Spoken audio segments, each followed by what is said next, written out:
Hello guys, in this video I'm going to show you how to enable others to edit or only view your Microsoft list created on the office.com website. But first I just want to mention, don't forget to subscribe to my channel, because at 10,000 subscribers I am going to show you my whole YouTube revenue statistics and growth strategy, how to make money online. Now let's jump into it.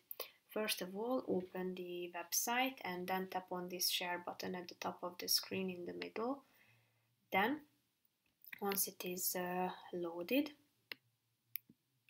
tap on this button below the link, and here tap on this further settings section, tap on edit the list. So here you can select what others can do with this list.